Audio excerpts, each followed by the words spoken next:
السلام عليكم ورحمة الله وبركاته. الحمد لله نحمده ونستعينه ونستغفره ونؤمن به ونتوكل عليه ونعوذ بالله من شرور أنفسنا ومن سيئات أعمالنا.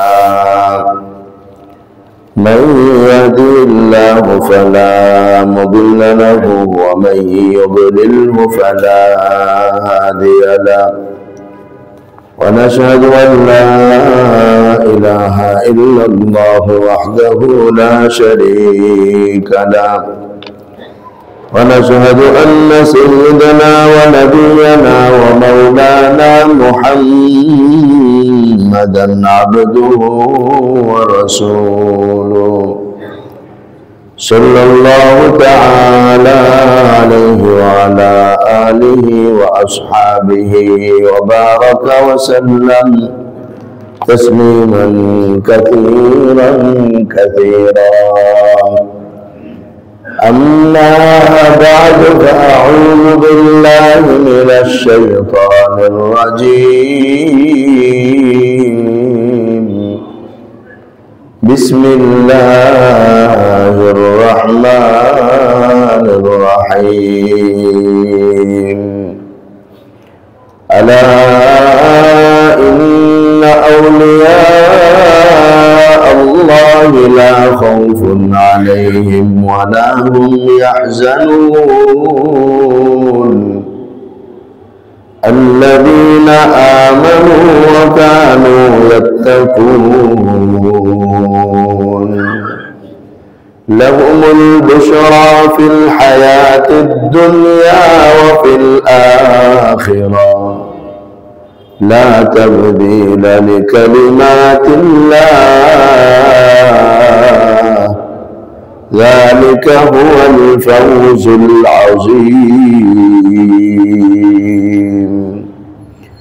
آمنت بالله صدق الله مولانا العظيم وصدق رسوله النبي الأمي الكريم، ونحن على ذلك من الشاهدين والشاكرين، والحمد لله رب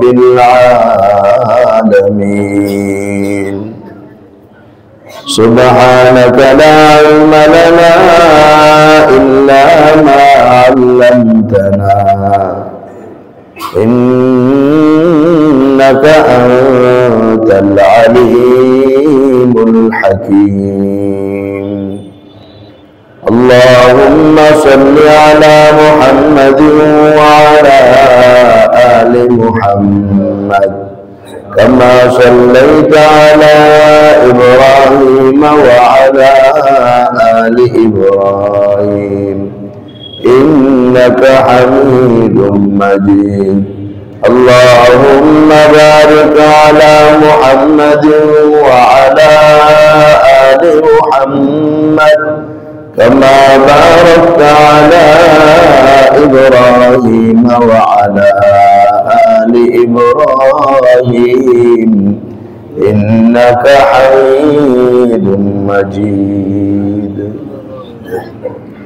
محترم ইমানি দ্বীনি ভাইরা, আল্লাহ রাব্বুল ইজ্জতের দরবারে অসংখ্য অগণিত শুকর, যিনি আমাদেরকে জুমার নামাজ আদায় করার জন্য তার ঘরে আসার বসার তৌফিক দান করেছেন। শুকর আদায় করি আলহামদুলিল্লাহ। ইমানি দ্বীনি ভাইরা, আজকে রজব মাসের 16 তারিখ, রজব মাসের 16 আর জানুয়ারির 17। এই মাসে একদিন পিছায় আছে আরবি তারিখ, আগামী মাসে সমান হয়ে যেতে পারে। আমার দোস্ত, আমার ইমানি দ্বীনি ভাইরা, রজব এবং শাবান এই 2 মাস রমজানের আগের মাস, কারণ এই 2 মাসের পরেই আসতেছে রমজানুল মুবারক। এক হাদিসের মধ্যে হুজুর আকরাম সাল্লাল্লাহু আলাইহি ওয়াসাল্লাম থেকে এই দোয়া পড়ার কথা আসছে, আল্লাহুম্মা বারিক লানা ফি রজব ওয়া শাবান ওয়া বাল্লিগনা রমাদান। হে আল্লাহ, রজব আর শাবানে আপনি আমাদের জন্য বরকত দান করেন আর রমজান পর্যন্ত আমাদেরকে পৌঁছায়া দেন। যেহেতু রমজান মাস অত্যন্ত দামি, গুরুত্বপূর্ণ ইবাদতের বসন্তকাল, বসন্তকালে হাওয়া অত্যন্ত চমৎকার থাকে, পরিবেশ সুজলা সুফলা হয়ে ওঠে। এই জন্যই উলামায়ে কেরাম বলছেন রমজান হলো ইবাদতের বসন্তকাল। ইবাদতের বসন্তকাল আসতেছে এই 2 মাস আর মাত্র 1.5 মাস পরে। এই সময় যদি দুনিয়া থেকে বিদায় নিয়ে চলে যায় তাহলে অনেক বড় কিছু হারায় যাবে। এই জন্য নবীজি দোয়া করছেন, আমাদের দোয়া শিখাইছেন যে আল্লাহ আপনি আমাদের এই 2 মাসের মধ্যে বরকত দান করেন এবং আমাদেরকে রমজান পর্যন্ত পৌঁছায় দেন।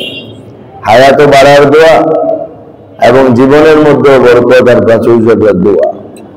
এই জন্য ভাই দোয়া যতটুকু মনে থাকে আমরা পড়তে চেষ্টা করব আর রমজান মাসের জন্য প্রস্তুতি গ্রহণ করব। রমজানের প্রস্তুতি এই নয় যে আমরা এখন থেকে টাকা পয়সা জমায় রাখবো, রমজান আসলে মার্কেট শুরু করব। এটার নাম রমজানের প্রস্তুতি না। রমজানের প্রস্তুতি হলো ইবাদতের ব্যাঘাত ঘটায় কোনো কাজই রমজানের জন্য রাখবো না, সব কাজ রমজান মুবারকের আগেই সেরে ফেলবো। এমনকি ঈদের কেনাকাটাও যদি থাকে সেটাও রমজানের আগেই সেরে ফেলা উচিত, রমজানের আগেই সেটা ছেড়ে ফেলা উচিত। কেন রমজান মাসের এই প্রতিটা মুহূর্ত 70টা মুহূর্তের চেয়ে দামি। প্রতিটা মুহূর্তকে 70 দিয়ে ভাগ দিতে হবে। প্রতিটা ইবাদত যদি 70 গুণ হয় তো মুহূর্তের দামও তো 70 গুণ হবে। এরকম দামি একটা মুহূর্ত যেন দোকানপাট আর বাজার মার্কেটে আমাদের নষ্ট না হয়ে যায়, সেই জন্য যা যা করার এখনই সেরে ফেলা উচিত, যাতে রমজানের আগেই আমরা রমজানের জন্য প্রস্তুতি নিতে পারি। এটাই দোস্ত রমজানের প্রস্তুতি। ইবাদত বন্দেগী করার জন্য নিজের সময়কে ফারেক করে রাখা, খালি করে রাখা, মুক্ত করে রাখা। আর যদি রমজানে কাজ রেখে দিই, ওটাকে নিয়ে শয়তানে ফেলে দিয়ে রমজানের শেষ দশকে যখন ইতিকাফের গুরুত্বপূর্ণ সময় চলতে থাকে, যখন আল্লাহ পাকের দরবার থেকে জাহান্নাম থেকে মুক্তি দেওয়ার জন্য ডাকা হইতে থাকে, তখন দেখা যাবে আমি মার্কেটে মার্কেটে ঘুরতেছি, অথচ এটা ছিল আমার জাহান্নাম থেকে মুক্তির সর্বশেষ একটা সুযোগ। যদিও তারপরে আবার সুযোগ আসবে, কিন্তু আমি থাকবো কিনা সেটা কে জানে। এই জন্য আমার জন্য তো এটাই বড় সুযোগ। আল্লাহ পাক দিনেও ক্ষমা করতে থাকবেন, রাতেও ক্ষমা করতে থাকবেন, সকালেও ক্ষমা করতে থাকবেন, বিকেলেও ক্ষমা করতে থাকবেন। আল্লাহ পাকের ক্ষমা করার জন্য ওই রমজানের শেষ দশকটা তো পুরাটাই যেন শেষ রাত্রের মতো দামি, পুরাটাই যেন 2 ফরজ নামাজের ইবাদতের মাঝখানের সময়ের মতো দামি। যখনই বান্দা হাত তুলবে আল্লাহ তখনই মুক্ত করে দিবেন। কিন্তু আমার দোস্ত, এই সময়টা যেন আমাদের হাতছাড়া না হয়ে যায়, সময়টা যেন আমাদের নষ্ট না হয়ে যায়। এই জন্য এখন থেকে আমাদের চিন্তা ভাবনা করা দরকার, প্রস্তুতি নেওয়া দরকার। তো আজকে রজব মাসের 16 তারিখ। এই রজব মাসকে কেন্দ্র করে আমাদের দেশে বুজুর্গানে দ্বীনের মাজারগুলো বেশি জিয়ারত করা হয় এবং বুজুর্গানে দ্বীনের কবরের মধ্যে ওরস পালন করা হয়। বুজুর্গানে দ্বীনের কবরের মধ্যে অনেক কিছু পালন করা হয়ে থাকে।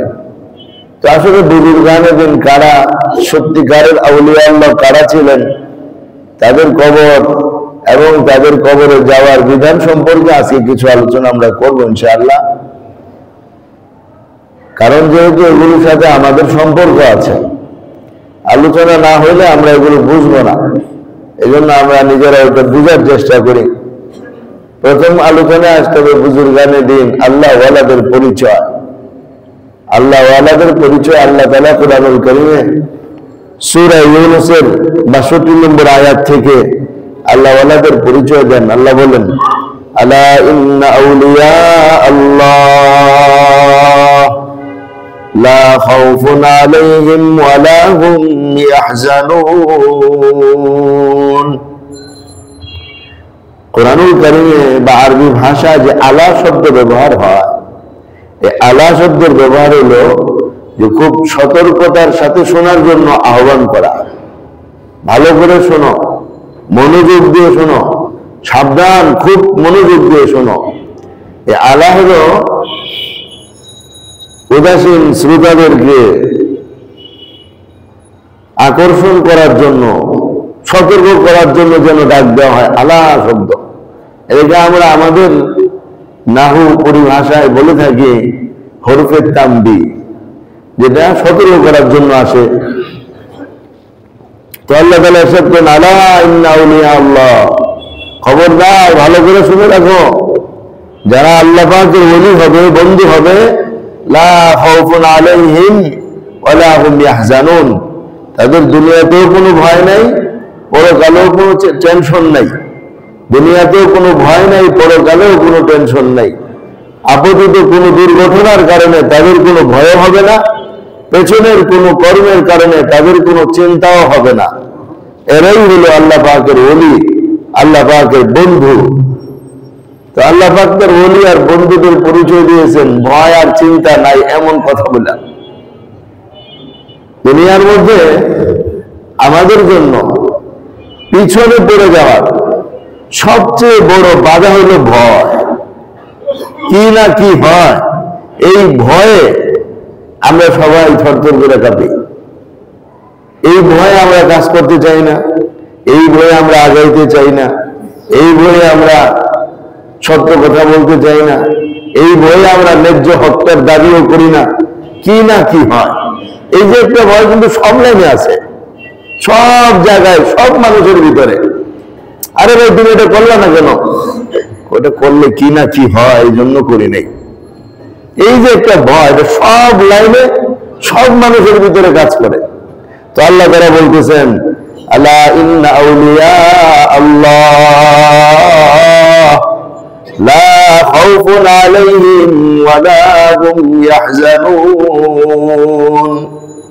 ভালো করে শুনে রাখো, যারা আউলিয়া আল্লাহ হয়ে যাবে, যারা আল্লাহর বন্ধু হয়ে যাবে, এদের কোনো ভয় থাকবে না এবং টেনশনও থাকবে না। আকস্মিক কোনো বিপদ, আপতিত কোনো বিপদেরও ভয় থাকবে না, অতীতের কোনো বিষয় নিয়ে তাদের টেনশনও হবে না। তো যেই জিনিসটা আমাদের সবচেয়ে বড় বাধা, এটাকে যে জয় করতে পারে সেই কেবল আগাইতে পারে। আল্লাহ পাক রব্বুল আলামিন তার ওলিদেরকে ওইটার ভয়, ওই জিনিসটাই দিল থেকে দূর করে দিয়েছেন। অর্থাৎ যে আল্লাহর ওলি হবে তার ভিতরে এই জাতীয় কোনো বাধা থাকবে না, সে কোনো ভয়কেও ভয় করবে না, কোনো টেনশনও তাকে কাবু করতে পারবে না। সে নির্দ্বিধায় নির্বিঘ্নে আল্লাহর হুকুম মতো চলে যেতে পারবে। এটা হলো আল্লাহ পাকের ওলিদের একটা বৈশিষ্ট্য, একটা গুণ, যে গুণটা সাধারণত সবার ভিতরে অর্জন হবে না।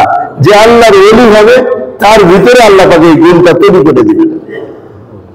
যার কারণে আমরা দেখেছি আমাদের পূর্বপুরুষ সমস্ত আউলিয়া আল্লাহ যারা ছিলেন দুনিয়ার জগতে, তাদের জীবনী, তাদের ইতিহাস অধ্যয়ন পড়লে এইটাই পরিষ্কার হয়ে যায়, দুনিয়ার কোন শক্তিকে তারা ভয় করতেন না, আল্লাহকেই কেবল ভয় করতেন।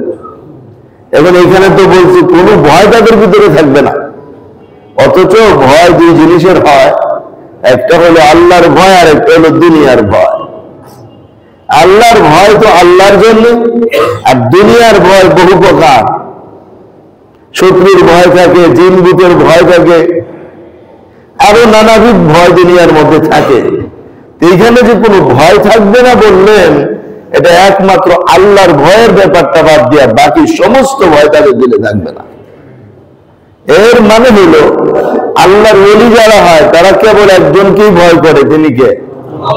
এক আল্লাহকে তারা ভয় করে, অন্য কাউকে তারা ভয় করে না। এক আল্লাহর ভয় তাদের দিলে থাকে। যাদের দিলে আল্লাহর ভয় থাকে, অন্যের ভয় থাকে না, তারাই আল্লাহর ওলি।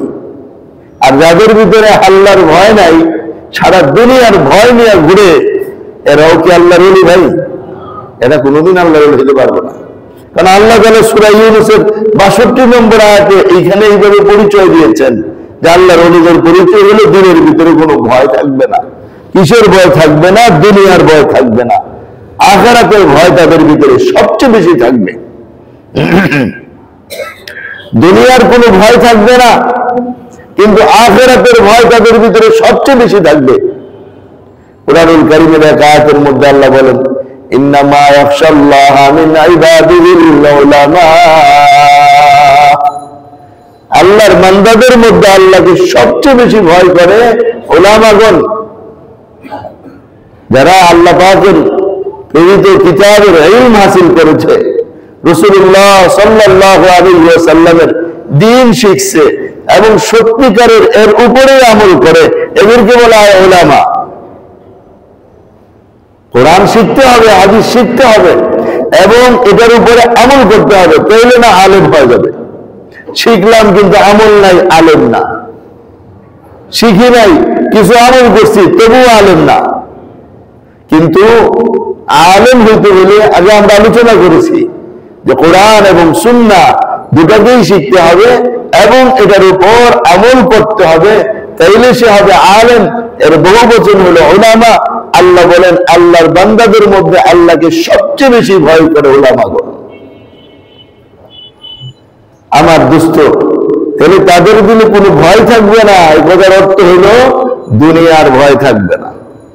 পরকালের ভয়ের ব্যাপারে যার ভিতরে পরকালের ভয় তত বেশি, যে আল্লাহর ওলি হবে যত বেশি, তার দিলের ভিতরে পরকালের ভয় থাকবে তত বেশি।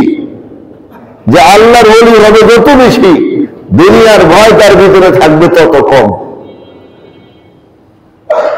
এখন দুনিয়ার ভয় যদি আমাদের কাবু করে, তাহলে বোঝা যাবে ভিতরে আল্লাহর ভয় নাই।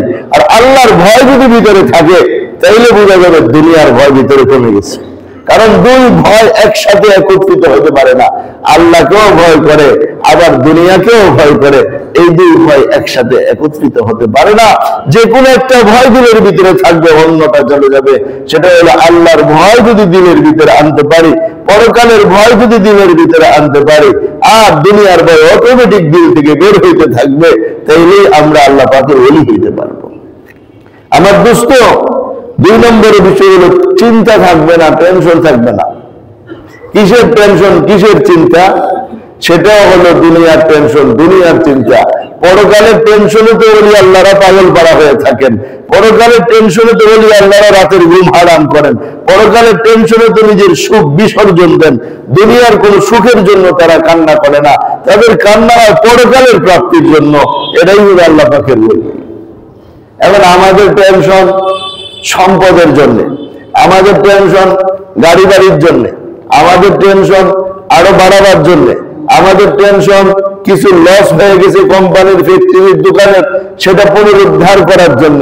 আমাদের এতটা টেনশন দুনিয়ার ছোট যাওয়ার জিনিস নিয়ে হইতে থাকে। বিলকুল আল্লাহর ওলিদের ভিতরে এগুলোর কোনো টেনশনই থাকে না, বরং তাদের ভিতরে থাকে এগুলোকে কিভাবে খরচ করে আল্লাহকে পাওয়া যায়, সেই চিন্তা তারা ব্যস্ত থাকে। আল্লাহর ওলি আর দুনিয়ার ওলির মধ্যে পার্থক্য। যে ওলি আল্লাহ হয়, তার টেনশন হলো দুনিয়া খরচ করে আল্লাহরে পাওয়া। আর যে দুনিয়ার ওলি হয়, তার টেনশন হলো যে কোনো ভাবে আরো জমাইতে চেষ্টা করা। আমার মোহতারাম দোস্ত, ওলি আল্লাহ হওয়ার প্রয়োজনীয়তাটা কি? আল্লাহর ওলি, আল্লাহর প্রিয় হওয়ার প্রয়োজনীয়তাটা কি?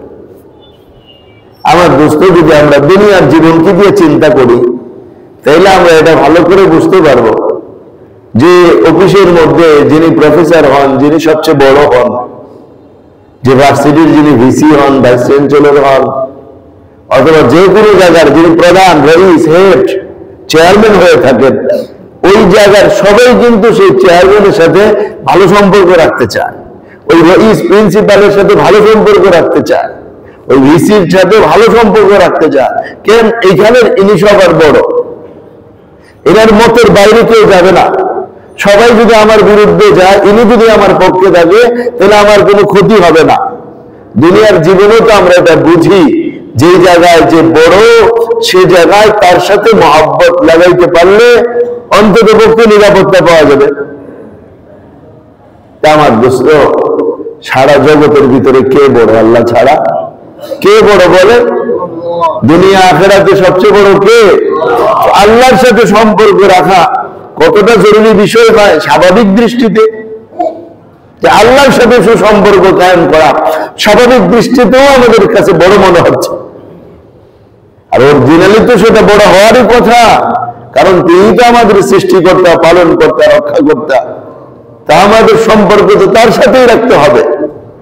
এই জন্য আল্লাহর সাথে সম্পর্ক রাখা, আল্লাহকে মহব্বত করা, আল্লাহকে ভালোবাসা, আল্লাহর সাথে কানেকশন সঠিক রাখা, এটা প্রতিটা মানুষের জন্য দরকার। প্রতিটা মানুষ যেন আল্লাহর ওলি হয়ে যায়, এটা আমাদের সবার কামনা করা দরকার। আমাদের সবার আল্লাহর ওলি হওয়ার কামনা করা দরকার। আর আল্লাহর সাথে আমাদের সবার একটা বন্ধুত্বের সম্পর্ক আছে। বন্ধুত্বের সম্পর্ক দুই প্রকার, একটা হলো সাধারণ সম্পর্ক, আর একটা হলো বিশেষ সম্পর্ক। একটা হলো সাধারণ সম্পর্ক, আর একটা হলো বিশেষ সম্পর্ক, যাকে বলা হয় বেলায়েতে আম্মা, বেলায়েতে খাসা। বেলায়েতে আম্মা মানে সাধারণ সম্পর্ক, এটা দুনিয়ায় কাফের মুশরিকের সাথে আল্লাহর সম্পর্ক আছে। যদি সম্পর্ক না থাকতো আল্লাহ খাওয়াইতেন না তো, যদি সম্পর্ক না থাকতো আল্লাহ তাআলা বাতাস দিয়ে অক্সিজেন দিতেন না তো, যদি সম্পর্ক না থাকতো আল্লাহ তাআলা সব আমেরিকার মতো আগুন জ্বালায় পুড়ে ফেলাইতেন। তারপরে সম্পর্ক আছে বিধায় 5 দিনের মাথায় কমায় দিচ্ছেন। সম্পর্ক যদি না থাকতো একেবারে সারা দুনিয়া তামা বানায় ফেলাইতেন। যেই ব্যবহারে গাজার ভিতরে বোম ফেলাইছে তাদের সমর্থন নিয়ে ঠিক এর চেয়ে বেশি আল্লাহ দিকে বের করতেন, যে তোরা 1 বছর আর 1.5 বছরে কতটুকু পুড়তে পারছো গাজারে, আমি আল্লাহ 1 দিন আর 5 দিনের চেয়ে বেশি পুড়া সার্কাল করে দিতে পারি, সেটা আল্লাহ দেখায় দিচ্ছেন। আমার ইমানদার দিনী ভাইরা, যদিও আল্লাহ খাস রহমত করছেন, এই অগ্নিকাণ্ডের পরে এরা গাজার যুদ্ধ বিরতি দিছে, সবাই বলি আলহামদুলিল্লাহ। গাজার মুসলমান হার মানে নাই, গাজার মুসলমান নিজের জীবন বাজি রেখা, আল্লাহর উপর তাওয়াক্কুল আর বিশ্বাস রেখা এই ইহুদিবাদী শক্তির বিরুদ্ধে যখন তারা আল্লাহর নামে জিহাদ চালায় গেছে, আমার দুষ্ট দুনিয়াকে তাক লাগায় দিছে আল্লাহ তাআলা। আল্লাহর নামে যে বের হয়, আল্লাহকে যে বন্ধু বানায়, আল্লাহর সাথে যে সম্পর্ক কায়েম করে, তারাই বিজয় হয়, তাদেরকে কেউ ঠেকাইতে পারে না।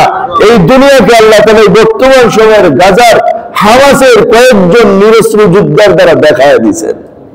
কে দুনিয়ায় তাদের সাহায্যকারী ছিল? চাঁদের ট্রাক পর্যন্ত তাদের এলাকায় ঢুকতে পারে নাই। আশেপাশের প্রতিবেশী বন্ধুরাও বন্ধু থাকে নাই। প্রকাশ্যে সাহায্য করার মতো একটা অস্ত্র দিয়ে, একটা ট্রেন দিয়ে পৃথিবীর ক্ষমতা ছিল না। সেই জায়গায় আল্লাহ পাক রব্বুল আলামিন তাদেরকে 1.5 বছর টানা যুদ্ধ করার মতো এমন এক গায়বী শক্তি দিচ্ছেন। একদিকে তো দুনিয়ার আধুনিক সমস্ত অস্ত্র শস্ত্রে সুসজ্জিত সেই ইহুদি বাহিনী, আরেকদিকে মাটির নিচে লুকায়িত হামাস। কিন্তু আল্লাহ যখন চাইছেন, তো আল্লাহ দেখা দিয়েছেন পৃথিবীর মানুষকে, ইহুদিদের শক্তি বেশি না আল্লাহর শক্তি বেশি, আমেরিকার শক্তি বেশি না আল্লাহর শক্তি বেশি। আল্লাহ এটাই বলে দিয়েছেন, আলা ইন্না আউলিয়া আল্লাহ লা খাউফুন আলাইহিম ওয়া লা হুম ইয়াহজানুন। ও দুনিয়ার মানুষ, আল্লাহর ওলি হয়ে যাও। আল্লাহর ওলিদের দুনিয়াতেও কোনো টেনশন থাকে না, আখিরাতেও কোনো টেনশন থাকে না, দুনিয়াও কোনো ভয় থাকে না, পরকালে তো ভয়ের কোনো সম্ভাবনা নাই। গাজার মুসলমানদের আল্লাহ বুঝায় দিচ্ছেন, কোনো টেনশন তাদের ছিল না। যদি টেনশন থাকতো এই 1.5 বছর যুদ্ধ চালাতে পারতো না। যদি ভয় থাকতো তাহলে শুরু থেকেই তারা সারেন্ডার করতো, যে দুনিয়া যেমন আপোষ করে আমিও আপোষ করে ফেলি। খামাখা কি দরকার নিজের বউ বাচ্চাদেরকে বিধবা আর ইতিম করার? খামাখা কি দরকার সুখের জীবন বাদ দিয়া দুঃখের জীবন গ্রহণ করার? কিন্তু এরা যে সব আল্লাহর কাছে বিলায়েত পেয়ে গেছে, আল্লাহর ওলি হয়ে গেছে, আল্লাহ দুনিয়াদেরকে দেখায় দিয়েছেন, দেখো আমার ওলি হয়েছে, কোনো টেনশন রাখি নাই, 1.5 বছরের মাথায় একরকমের স্বাধীনতা দিয়ে দিছি। হ্যাঁ আমার দুষ্ট, আল্লাহর ওলি হতে হবে সবাইকে, সবাইকে আল্লাহর ওলি হতে হবে। আল্লাহর ওলি না হয় শয়তানের ওলি হইলে শান্তি থাকবে না। এই ইহুদিবাদী শয়তানের ওলি, আমেরিকাবাদী শয়তানের ওলি, শান্তিতে নাই। শান্তির কত সুন্দর দেশ, এই যে আলাস্কা, যেখানে আগুন টাগুন লাগলো, কত সুন্দর জায়গা, পৃথিবীর সবচেয়ে শ্রেষ্ঠ, পৃথিবীর সবচেয়ে দামি, সবচেয়ে উন্নত, সবচেয়ে উন্নতশীল গুনার দেশ, যেখানে সবচেয়ে বড় বড় গুনাহগুলো সংঘটিত হয়। দুনিয়া উলঙ্গ বস্ত্রহীন হয়ে মানুষ নির্দ্বিধায় গুনাহ করে। জীবনের দিকে একটা রকেট পাঠানোর মতো ক্ষমতা পৃথিবীর কারো নাই। এই মুহূর্তে ওই জায়গার মধ্যে একটা বোম ফালানোর ক্ষমতা পৃথিবীর কারো নাই। চাঁদে খেয়ে ফেলবে ওরা আমাদেরকে। সেই জন্য আল্লাহ তাআলা এমন ভাবে কুদরত চালাইছেন, ওরাই না করে মুসলমানদের দাঁড় করা বলে আজান দাও, তোমরা আজান দিলে নিবো।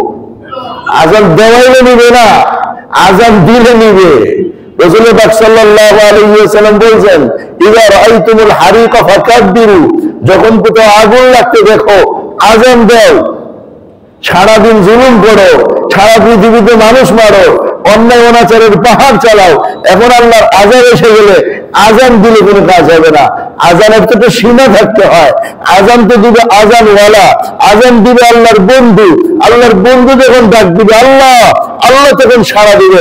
আল্লাহর শত্রু হইয়া আরেকজনে দিয়ে ভাই আমারে বাঁচাও, তুমি ডাক দিও আল্লাহরে। আল্লাহ তো বুঝে, আল্লাহ তো বুঝে যে একটু পরে আবার শয়তানি শুরু করে দিবা। আমার দুস্থ, আমাদের হতে হবে আল্লাহর ওলি। কি হতে হবে ভাই? আল্লাহর ওলি হয়ে যেতে হবে। লা খাউফুন আলাইহিম ওয়ালা হুম ইয়াহজানুন। আফগানিস্তান আল্লাহর ওলি হয়ে গেছে। 40 বছর দুই বারে 20 করে 40 বছর যুদ্ধ করছে। এবার দেখুন তো ওলিদেরকে আল্লাহ খাওয়াইতেছে কিনা। সারা দুনিয়ার সবচেয়ে ধনী হবে আর কয়েকদিন পরে আফগানিস্তান। এগুলি তো হয়ে গেছে।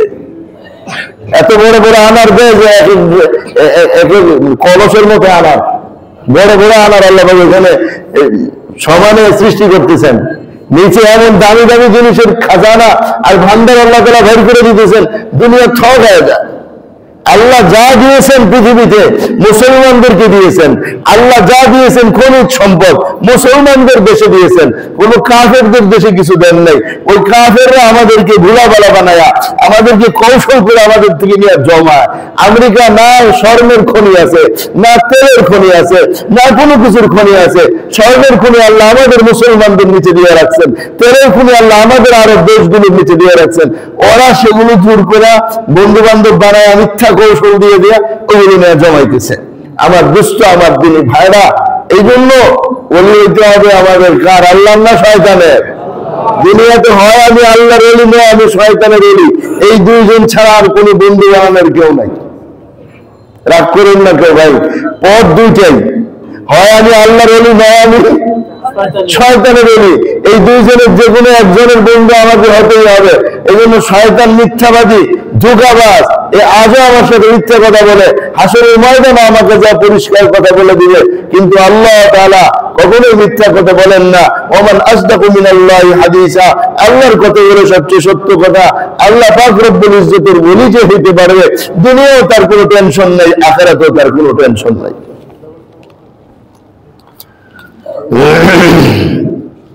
আল্লাহর ওলিদের আরেকটা পরিচয় দিয়ে সূরা সিজদার 12 নম্বর আয়াতের মধ্যে আল্লাহ তাআলা বলেন, তাতাজাফা জুনুবুহুম আনিল মাদাজি ইয়াদউনা রাব্বাহুম খাওফান ওয়া তামাআ ওয়া মিম্মা রাযাকনাহুম ইউনফিকুন।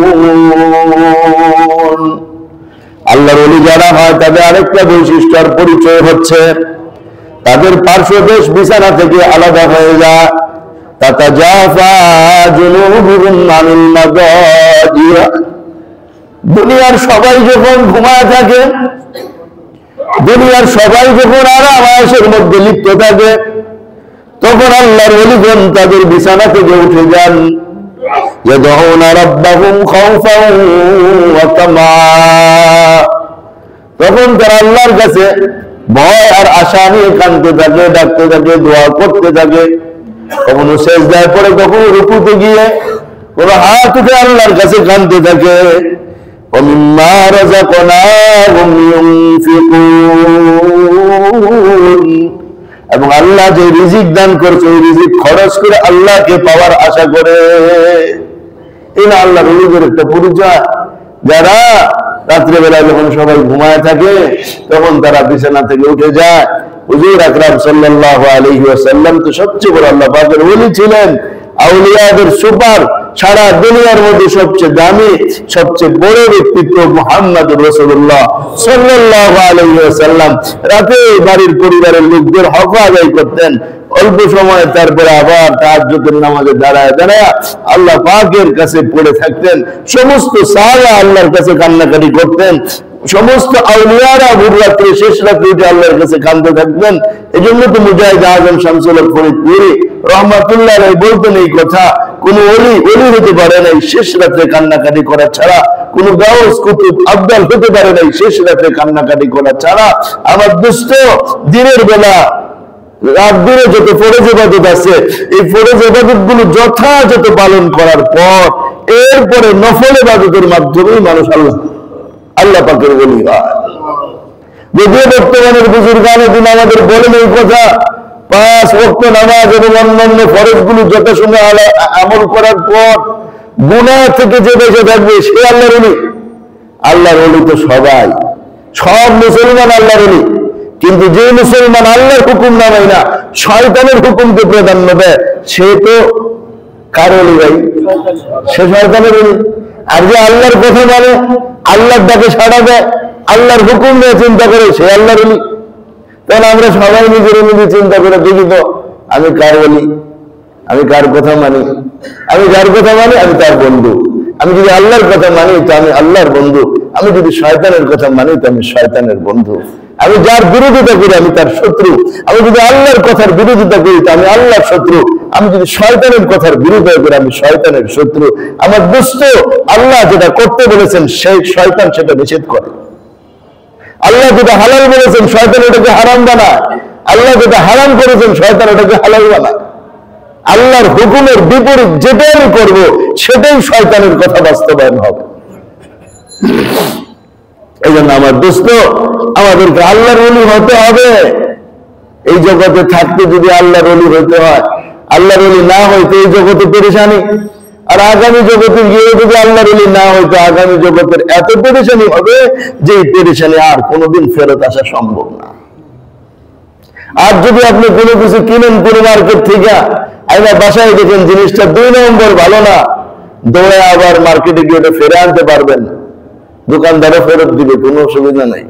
নিউ মার্কেট দেখে না আনছেন 2 নম্বর মাল, বাসায় না দেখছেন হায় হায় এটা কি কিনলাম, জলদি আরেক রিক্সা নিয়ে দৌড় দিলেন, ব্যাগটা পাল্টায় দিলে আমি নেবো না, পাল্টায় দিয়ে দিবে। অনেক দূর থেকে আনছেন তাও পাল্টাইতে পারবেন, কিন্তু পরকালে গিয়ে যদি দেখি আমি আপনি আল্লাহর ওলি ছিলাম না, বলা যাবে আমাকে আরেকবার সুযোগ দেন, আমি যাই ফিরে আসি। সুযোগ চাইবে দুনিয়ার মানুষ, সুযোগ চাইবে ঠিকই, লেকিন সুযোগ আর দেওয়া হবে না।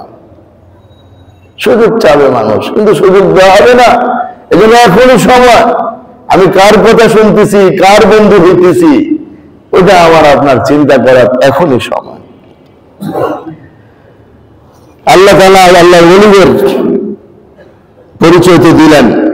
এখন আল্লাহর ওলি হওয়ার জন্য আমাদের মাত্র 3টা কাজ করা লাগবে ভাই। কয়টা কাজ করা লাগবে?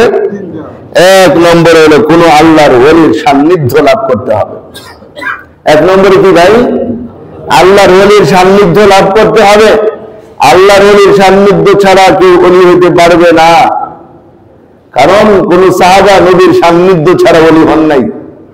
রাসূল পাক সাল্লাল্লাহু আলাইহি সাল্লাম যে সরাসরি আল্লাহ জিবরাইল আলাইহিস সালামের মাধ্যমে নবুয়তের সমস্ত সংবাদ পাঠাইছেন, শুধু একা একা হৃদয়ের মধ্যে পাঠায়া দেন নাই। আল্লাহ চাইতে পারতেন না জিবরাইলের মারফত ছাড়া পাঠাইতে? জিবরাইল ছাড়া পাঠাইতে পারতেন তো? আল্লাহর সেই ক্ষমতা আছে, শক্তি আছে, পারেনও, তারপরেও পারেন না, একটা মাধ্যম লাগাইয়া রাখছেন। এরপরে সাহাবাদেরকে রাসূল পাক সাল্লাল্লাহু আলাইহি ওয়াসাল্লামের মাধ্যমে, সাহাবাদের মাধ্যমে তাবেঈনরা, তাবেঈনদের মাধ্যমে তাবেঈনগণ, এইভাবে আমাদের কাছে দ্বীন, ভিলায়াত, ওলিত্ব সব কিছু একটা সম্পর্কের মাধ্যমে আসছে। আর এটা আল্লাহ কোরআনের মধ্যে বলছেন যে তোমরা নেক লোকদের ওয়াকুনু মা'আস সাদিকিন, আল্লাহ ওয়ালাদের সঙ্গ লাভ করো। এজন্য 1 নম্বর কাজ হলো আল্লাহ ওয়ালাদের সঙ্গ লাভ করা। 2 নম্বরের কাজ হলো বেশি বেশি জিকির করা। 2 নম্বরের কাজ কি ভাই? 3 নম্বরের কাজ হলো সর্বদা আনুগত্য করা। সর্বদা, এই 3টা কাজ। 1 নম্বরে ওলিদের সুহবত, 2 নম্বরে কাসরাতে জিকির, বেশি বেশি জিকির, 3 নম্বরে সর্বদা আনুগত্য। প্রতিটা কদমে কদমে আল্লাহর আনুগত্য হবে, প্রতিটা কদমে কদমে, প্রতিটা পলকে পলকে আল্লাহর আনুগত্য হইতে হবে। যে যত বেশি আনুগত্য করবে সে তত বড় আল্লাহর ওলি, আর যে যত কম করবে সে তত ছোট আল্লাহর ওলি। তবে কালিমা পড়নেওয়ালা সবই আল্লাহর ওলি, কালিমা পড়নেওয়ালা সবই আল্লাহর ওলি। কিন্তু যদি শয়তানের কথা বেশি শুনে তাহলে শয়তানের দিকে বেশি দাবমান, আল্লাহর দিকে কম। আল্লাহর কথা একবারই শুনে না, খালি শয়তানের কথা শুনে, তো শয়তানের ওলি। এই জন্য আমার দোস্ত, আজকে যে কথাগুলো আমরা শুনতেছি ওগুলো আমরা মানতে চেষ্টা করব, নিজেকে এইভাবে আল্লাহ পাকের প্রিয় ওলি বানাইবার চেষ্টা করব। এক হাদিস শরীফের মধ্যে রাসূল পাক সাল্লাল্লাহু আলাইহি ওয়াসাল্লাম ওলি হওয়ার পরিচয় দিয়েছেন, ওলিদের পরিচয় দিয়েছেন। আল্লাহ নবী বলেন, সহিহ বুখারী 6502 নম্বরে হাদিস, রাসূল পাক সাল্লাল্লাহু আলাইহি ওয়াসাল্লাম ইরশাদ করেন, আল্লাহ তাআলা বলতেছেন, মান আমানা আদালি ওয়ালিয়ান ফাকাদ আযানতুহু বিল হারবি, যে ব্যক্তি আমার কোন ওলির সাথে শত্রুতা পোষণ করে আমি আল্লাহ তার বিরুদ্ধে যুদ্ধের ঘোষণা করি। এবার দেখেন আল্লাহ পাকের ওলি যারা হয়ে যায় আল্লাহ তাদেরকে কতটা মহব্বত করে, যে তাদের সাথে কেউ শত্রুতা পোষণ করে তাকে আল্লাহ তাআলা পছন্দ করেন না, উল্টা তার বিরুদ্ধে যুদ্ধ ঘোষণা করেন। তবে আল্লাহর যুদ্ধ ঘোষণা একটু সময় লাগে, গাজার 1.5 বছর লাগছে। মুসা আলাইহিস সালামের সাথে আল্লাহর বন্ধুত্ব, ফেরাউনকে ধরতে আল্লাহ 40 বছর লাগাইছেন। মুসা নবীর কান্নাকাটি 40 বছর হয়েছে, আল্লাহ ফেরাউনকে ধরছেন। আবু জাহেলরা মুহাম্মদ রাসূলুল্লাহ সাল্লাল্লাহু আলাইহি ওয়াসাল্লামের শত্রুতা পোষণ করছে, আল্লাহ পাক রব্বুল আলামিন তাদেরকে অন্ততপক্ষে কত বছর, মক্কার 13 বছর, মদিনা যাওয়ার আরো 2 বছর পর, প্রায় 15 বছর পরে ধরছেন কিন্তু ছাড়েন নাই। তো আজও যারা ওলিদের দুশমনি করবে এদেরকে আল্লাহ ধরবেন, এর অর্থ এই না যে এক্ষুনি ধরতে হবে, সময় নিয়ে আল্লাহ পাক একটু সুযোগ তো দেন, কারণ ও তো আল্লাহ বান্দা, ও জান্নাতে যাবে আল্লাহ চায়। আল্লাহ চায় না যে ওলির সাথে শত্রুতা করছে তার সুযোগ না দিয়ে নিয়ে যাই জাহান্নামে নিয়ে ফেলাই দিই, কারণ ও আল্লাহর সৃষ্টি, ও আল্লাহর বান্দা। আল্লাহ চায় দেখি আর একটু সুযোগ দেই। কখনো সুযোগ 15 বছরেরও হইতে পারে, কখনো সুযোগ 1.5 বছরের হইতে পারে, কখনো সুযোগ অল্প আরো বেশিও হইতে পারে। আমার দুষ্ট এরপরে যখন থেকে বেয়াদবির চূড়ান্ত সীমানায় পৌঁছে গেছে তখন আল্লাহ পাক অবশ্যই তাদেরকে পাকড়াও করে নেন। এটা বুখারী শরীফের হাদিস। এরপরে আমরা কিভাবে আল্লাহর ওলি হব? নবীজি সাল্লাল্লাহু আলাইহি সাল্লাম সেই পথ বাতলাইতেছেন। নবীজি সাল্লাল্লাহু আলাইহি সাল্লাম বলেন, আল্লাহ তাআলা বলছেন, ওমা তাকাররাবা আবদি বিশাইইন আহাব্বা ইলাইয়া মিম্মা ইফতারাজতু আলাইহি, আমার বান্দা আমার নৈকট্য লাভ যে সমস্ত জিনিসের দ্বারা করবে এর মধ্যে আমার কাছে সবচেয়ে প্রিয় হলো ওই জিনিস যা আমি তার উপর ফরজ করে দিয়েছি। অর্থাৎ আল্লাহ যে সকল ইবাদত আমাদের উপর ফরজ করে দিয়েছেন ওই সকল ইবাদতের মাধ্যমে আল্লাহর ওলি হওয়াটাই আল্লাহর কাছে সবচেয়ে পছন্দনীয়। অর্থাৎ এই একটা পথ, আল্লাহর ওলি হওয়ার জন্য আগে ফরজ ইবাদত গুলো করতে হবে। ফরজ ইবাদত বাদ দিয়ে কেউ আল্লাহর ওলি হইতে পারে না। একজন মানুষ উলঙ্গ থাকে সারাদিন, এখন মরে গেছে, আগে মোহাম্মদপুর থেকে লালবাগ আসতো, আর যত গাড়িওয়ালা বাড়িওয়ালা আছে সবাই ভ্যানটার বাবার পিছনে পড়তো। কেল্লার সামনে আমরা যখন লালবাগ মাদ্রাসায় যখন পড়ি তখন দেখছি মোহাম্মদপুর থেকে নাকি আসতো, গায়ে কোনো কাপড় নাই, কেল্লার সামনে বসে থাকতো, আর এদিকে গাড়িওয়ালা বাড়িওয়ালারা যায় তাকে যথাযথ ইকরাম করতে থাকতো, খাবার দিতে থাকতো। যে একদিন এখানে থেকে আবার মোহাম্মদপুর চলে যেত, আবার ওনার পিছনে আমাদের লোকজন সব হাইটা হাইটা যাইতো। একটা লোক বস্ত্রহীন থাকে, এখানেই তো শরীয়তের 1 নম্বরের ফরজ বর্জন করা হয়েছে। তার মাথার চুলগুলি জট থাকে, শরীয়তের আরেকটা ফরজ লঙ্ঘন করা হয়েছে। এক ওয়াক্ত নামাজও পড়ে না সে, শরীয়তের আরেকটা হুকুম লঙ্ঘন হয়েছে। এরপরে না পাক তাও তো জানে নাই, পাক কেমনে থাকবো বুঝলেই তো করে না, এই শরীয়তের আরেকটা হুকুম লঙ্ঘন হয়েছে। এতগুলো হুকুম যে লঙ্ঘন করে সে কি আল্লাহর কোরআন হাদিস মোতাবেক ওলি হইতে পারে? আমার দোষটা আমরা যে আসলে কেমন হুজুরে ভেসে যাই, মনে করছি এই যে পায়ে গেলাম। আরে ভাই কি পায়ে গেলাম? এইগুলো বস্ত্রহীন, না পাক, গান্দা, বেনামাজি, কিভাবে আল্লাহ পাকের ওলি হইতে পারে? তো আল্লাহ নবী বলতেছেন, আল্লাহ বলছেন আমার ফরজ ইবাদতের দ্বারা আমার কাছে ওলি হওয়া যাবে। 2 নম্বর নবীজি বলেন, ওমা ইয়াজালু আবদি ইয়াতাকাররাবু ইলাইয়া বিন-নওয়াফিল হাত্তা উহিব্বুহু, আমার বান্দা ধারাবাহিকভাবে যখন নফল নামাজগুলো পড়তে থাকে, নফল ইবাদতগুলো করতে থাকে, অনবরত বেশি বেশি নফল ইবাদত করতে থাকে, ইবাদতের দ্বারা আমার বান্দা আমার নৈকট্য লাভ করার আশা রাখে, আস্তে আস্তে আমি আল্লাহ তাকে মহব্বত করতে আরম্ভ করি। আল্লাহর মহব্বত বেশি চাইলে নফল নামাজ, নফল ইবাদত গুলো বাড়ায় দিতে হবে দোস্ত, নফল ইবাদত গুলো বাড়ায় দিতে হবে। কোন রকম আসলাম 2 রাকাত জুমার নামাজ পড়ে চলে গেলাম, সুন্নতি তো বাদ পড়ছে, নফল তো আরো পড়ে, ঠিক না? তাহলে আল্লাহর ওলি হয়ে যাবে? আল্লাহর ওলি হইতে হলে ইবাদত কমাইতে হবে না বাড়াইতে হবে ভাই? কাসরতে জিকির মানে সারাদিন খালি সুবহানাল্লাহ বললাম, এটা উদ্দেশ্য না। উদ্দেশ্য হলো আল্লাহর স্মরণে যা যা করা দরকার সবই করব। فإذا أحببته كنت سمعه الذي يسمع به وبصره الذي يبصر به। আল্লাহ তাআলা বলেন হাদিসে কুদসি, অতঃপর যখন আমি আল্লাহ আমার ওই বান্দাকে ভালোবাসতে আরম্ভ করি, আল্লাহর ভালোবাসা এতটাই ভালোবাসা হয়, আল্লাহ বলেন যে আমি তার কান হয়ে যাই, সেই কান দিয়া শুনে, আমি তার হাত হয়ে যাই, ওই হাত দিয়া সে ধরে, আমি তার চোখ হয়ে যাই, ওই চোখ দিয়ে সে দেখে, আমি তার পা হয়ে যাই, ওই পা দিয়ে বান্দা চলতে থাকে। যারা আল্লাহ ভালোবাসেন, এতটা ভালোবাসেন যে এই হাদিস দ্বারা বোঝা যায় যেন আল্লাহ তার সাথে মিশে গেছেন, বলে আমি ওর হাত হয়ে গেছি, আমি ওর চোখ হয়ে গেছি। ভালোবাসা এত গভীর, এত নিবিড়, যেটা অন্য কোনোভাবেই দুনিয়ার উপমা দিয়ে বোঝানো সম্ভব না। যে আল্লাহ চোখ হয়ে যাওয়া, হাত হয়ে যাওয়া, পা হয়ে যাওয়া। উলামা হাদিসের ব্যাখ্যা লিখছেন মুহাদ্দিসিনে কেরাম, সেটা হচ্ছে যে লোক আল্লাহ যাকে এতটা ভালোবাসে, সে তার চোখ দিয়ে শুধু আল্লাহর সন্তুষ্টি করে, তার হাত দিয়ে শুধু আল্লাহর সন্তুষ্টি করে, তার পা দিয়ে শুধু আল্লাহর সন্তুষ্টির পথেই যায়, অর্থাৎ তার অঙ্গ প্রত্যঙ্গ পুরোটা আল্লাহর অসন্তুষ্টির পথে ব্যবহৃত হয় না। তাহলে এবার দেখেন তো, সর্বোচ্চ ওলির পরিচয় বেরিয়ে আসলো, চোখ কোনোদিন খেয়ানত করবে না। অথচ আমাদের চোখ রাস্তায় বের হলে হাজার হাজার বার খেয়ানত করতে থাকে, ঘরেও খেয়ানত চলতে থাকে, মসজিদেও খেয়ানত চলতে থাকে। আমাদের হাত অসংখ্য গুনার কাছে জড়িত, আমাদের পা অসংখ্য গুনার সাথে জড়িত, আমাদের কান অসংখ্য গুনার সাথে জড়িত। অথচ যে আল্লাহর ওলি হবে, তার হাত, পা, কান, চোখ, এক কথায় সমস্ত অঙ্গ আল্লাহ বলেন আমি হয়ে যাই ওই অঙ্গ, সে ওটা নিয়ে দেখে। এর মানে উলামায়ে কেরাম লিখছেন, অর্থাৎ তার চোখ, হাত, পা কোনো অঙ্গ দিয়া আল্লাহর নাফরমানি হয় না, আল্লাহর পছন্দের কাজই হয়। যখন কেউ এমন হয়ে যায় তখন কি হয় সেটা আল্লাহ বলেন, ওয়াইন সালানি লাউতিয়ান্নাহু। আমার ওই বান্দা যখন আমার কাছে চায়, দোয়া করে, আমি আল্লাহ তাকে অবশ্যই অবশ্যই দিয়ে দেই। হ্যাঁ, এমন বান্দা হাত উঠাইলে হাত ফিরে না, এমন বান্দা হাত উঠাইলে হাত ফিরে না। ওয়ালাইন ইস্তাআযানি আল্লাহু লাউইযান্নাহু।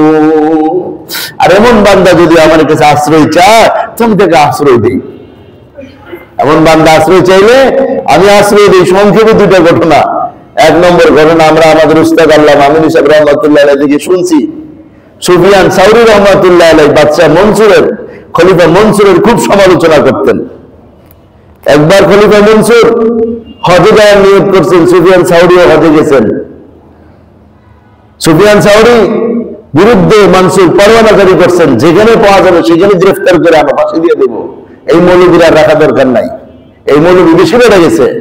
এই মৌলবী সরাসরি আমার বিরুদ্ধে সমালোচনা করে, সাহসগত মৌলবী। এরপরে গ্রেফতারি পরোয়ানা জারি, উনি মক্কা মুকাররমার 2 ছাত্রের মাথায় শুয়েছেন, কথা বলতেছেন।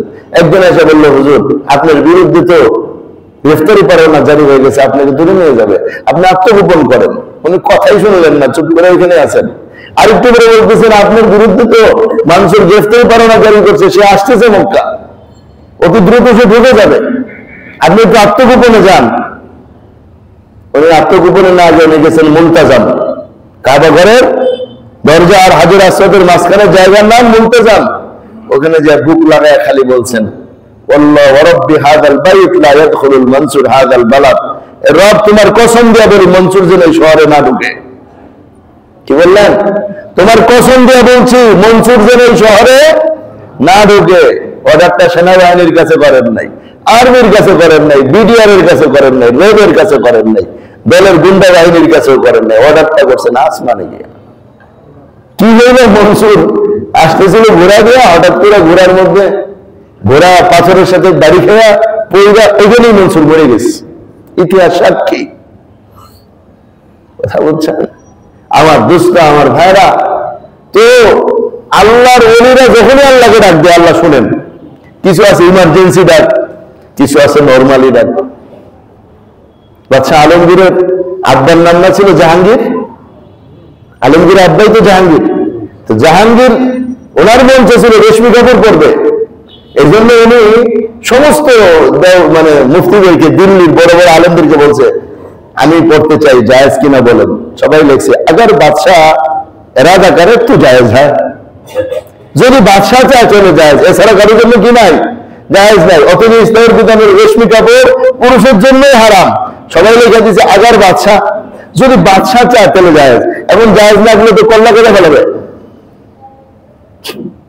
এখন দিল্লির বড় মসজিদ যেটা, ওই মসজিদের যে খতিব ছিলেন মোল্লা জিউল রহমতুল্লাহ আলাইহি, ওনার কাছে আসছে জায়েজ কিনা। উনি দেখেন যে বাবারি বাবা, ফতুয়ার ভিতরে তো সব বড় বড় মুফতিরা ফতুয়া দিয়ে দিচ্ছে জায়েজ। আচ্ছা আমি ফতুয়াটা জুমার নামাজে জুমার দিন দিব, কারণ বাদশা সেদিন মসজিদে উপস্থিত থাকবেন। উনি জুমার নামাজে বলছে, ফতুয়ার কাগজ নিয়ে বলছে বাদশা রেশমি কাপড় পরতে চাইছে, সবাই জায়েজ বলছে। আমি বলি যে প্রশ্নকারী জায়েজ কিনা বলছে, আর যে মুফতিরা উত্তর দিছে, দুটো দল কাফের হয়ে গেছে। বাদশাও কাফের, উত্তরদাতা মুফতিরাও কি হয়ে গেছে, কাফের। যেটা শরীয়তে হারাম জানেন, ওটা আবার জায়েজের জন্য দরখাস্ত করলেন কেন? আর আপনারা এই ফতোয়া দিলেন কেন? উনি উর্দুতে বলছেন মুফতি আর মুস্তাফতি হারদু কাফের হয়, ফতোয়া প্রার্থী ফতোয়া দাতা সব কাফের। বাচ্চা বসা এখন তো কিছু করতে পারতেছে না, মসজিদ না কত বেইমানি অপমানে খারাপ লাগবে। বাসায় যায় পুলিশের ডাকে এখন মোল্লা জিউলকে গ্রেফতার করে নিয়ে আসো। ওদিকে মোল্লা জিউলের ছাত্র হলো তার ছেলে আলমগীর। আলমগীর বাসায় খাইতে বসবে, এই সময় শুনে আব্বারা এখন গ্রেফতার করে নিয়ে আসো। তো উনি তো ছাত্র, ছোট মানুষ, একদিকে বাবা একদিকে উস্তাদ, দৌড়া আইছে হুজুরের কাছে, হুজুর আপনি তাড়াতাড়ি বলেন, আব্বা কিন্তু আপনারা ধরার জন্য পুলিশ পাঠাইতেছে। আচ্ছা তুই এক কাজ করে, আমার নামাজের বিছনার উজুর পানিটা দিয়ে যা, নামাজের বিছনা আর উজুর পানিটা দিয়ে বাসায় চলে যাও। কি হবে? বলে যে আমি আল্লাহর কাছে বলবো, দেখি তোর বাবার সেনাবাহিনী শক্তি বেশি না আমার আল্লাহ বাহিনীর শক্তি বেশি। ছেলে যায় বাবার পাও বসে, আব্বা মাফ চাই, আপনি আজকে কিন্তু হুজুরের কাছে যাবেন না। আমি নেই খেয়েছি, যাই নামাজ না, হুজুর রেডি। যদি আসমান আল্লাহর কাছে বলে আপনার আর খুঁজে পাওয়া যাবে না, আব্বা ডাকবে কাকে? এখন ছেলের কথা শুই না, বাবার ভিতরে ভয় ঢুকে গেছে। বাবা কাছে থাক, তোর হুজুর যেটা ফতুয়া দিছে সেটাই সত্য ফতুয়া, সেটাই আমার মাইনা চলতে হবে। আমার দোস্ত, এর নাম হয়েছে আল্লাহর ওলি। এরকম ওলি হওয়ার দরকার আছে কিনা আমাদের সবার? নাকি শয়তানের ওলি থাকবো আমরা? আল্লাহ আমাদের সবাইকে আল্লাহর ওলি হওয়ার তৌফিক দান করেন। ওয়া আখিরু দাওয়ানা আলহামদুলিল্লাহি রাব্বিল আলামিন।